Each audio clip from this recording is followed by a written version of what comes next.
Welcome back to Who Is on Magic Untapped, the series where we take a look at a number of the origin and background stories of a variety of Magic the Gathering characters. In this episode, we're going to take a look at Tanos, the apprentice of the master artificer, Urza. Who is it? Who is this? Who is it? Who is this? Who is it? Tanos was a gifted and ambitious amateur artificer in the Yoshan city of Krug. His talents did not go unnoticed, as the city's master artificer, Urza, took him under his wing as his student and apprentice. In fact, many of Tanos' creations, most of which were inspired by living creatures and nature in general, would inspire many of Urza's later designs. Over time, Tanos would become not just one of Urza's most trusted friends, but also a close friend to his master's wife, Kyla ben Krug, the then princess of Yosha. As Urza's conflict with his brother, Mishra, and the Falaji nomads he would soon assume leadership over intensified into a full-scale war, Tanos found his role and his creations change. Urza, now in charge of Yosha after the passing of his father-in-law, promoted Tanos to the rank of Master Artificer. Together, the two created a number of machines to help in the war effort, including animated clay statues, metallic soldiers, and a coffin meant to trap Mishra in indefinite stasis, so that Urza would have the option to not slay his kin if it came to that. The war already well in motion, the Falaji arrived in Krug promising peace. Mishra attended the talks, along with his master artificer and trusted associate, Ashnod, as did Urza and Kyla.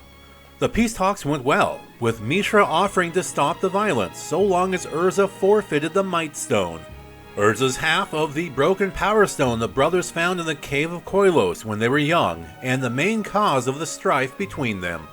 Urza, not wanting to relinquish ownership of the Might Stone, turned Mishra down, and he and Kyla returned to their quarters. Tanos woke Urza, and inquired about his wife's whereabouts. Puzzled, Urza quickly noticed his Might Stone missing, and rushed to Mishra's cabin, whereupon he found his disheveled wife offering up the Might Stone to his brother. Enraged, Urza snatched the stone from his wife's hands, and used its power against Mishra. In the fray, Tanos managed to capture Ashnod, but Mishra and the rest of the Falaji were able to flee. Urza gathered a contingent of his forces, and went off in pursuit of his brother, only to return, having failed to do so, whereupon he found Krug almost in ruins. Mishra, having lured his brother out of the city only to attack it while he was away. As Urza talks to various survivors, he located Tanos, who informed him that he was able to spirit away most of their blueprints and other plans via Ornithopter during the attack. Krug forfeited to the Falaji. Urza returned to his tower to plan his next step. Shortly thereafter, he was joined by Tanos, along with Kyla and Harbin, she and Urza's son. A year or so later, Urza went on the offensive using many new machines that he and Tanos had constructed. In one of their raids, Tanos found himself captured. Ashnod, who had been freed with Mishra's sacking of Krug, interrogated him for information, but found herself growing increasingly fond of her opposing peer. Nicknaming him Duck, the cruel, sadistic Falaji artificer gave Tanos a way of escape, an act that Mishra would then exile her for. The land of Yosha increasingly becoming a blasted landscape through years of war and resource overexploitation, Harbin, now a young man and a commander in his father's forces, discovered a nearby island ripe with lumber and other materials that can help sway the exhaustive war in their favor. Unfortunately, the Falaji also soon discovered this island, one known as Argoth, and the two armies began vying for control of it as well. It's on Argoth that Tanos once again ran into Ashnod, the artificer having been previously dismissed from her services.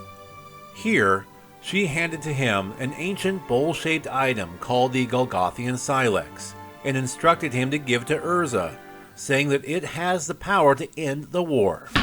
It's about this time that everything goes haywire as the mechanical armies on both sides go berserk.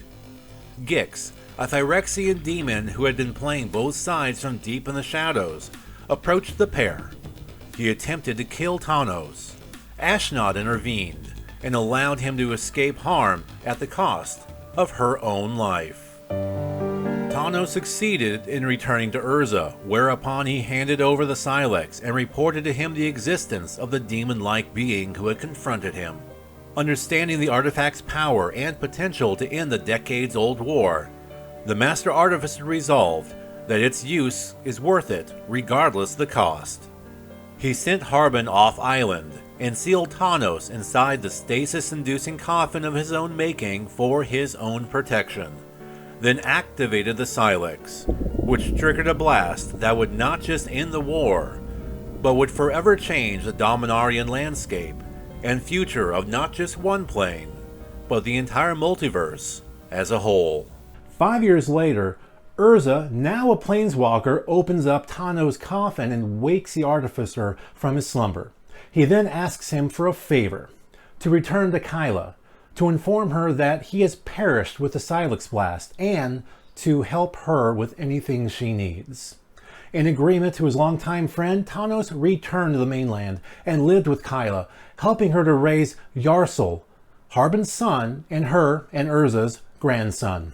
Oh, by the way, the name Tanos is an anagram of Watson, as in Sherlock Holmes' assistant, just like Tanos was Urza's assistant and apprentice. Just a little trivia for you right there.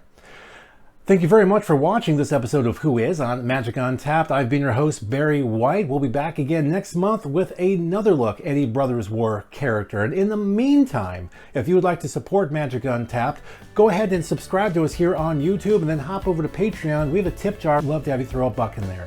Thank you very much.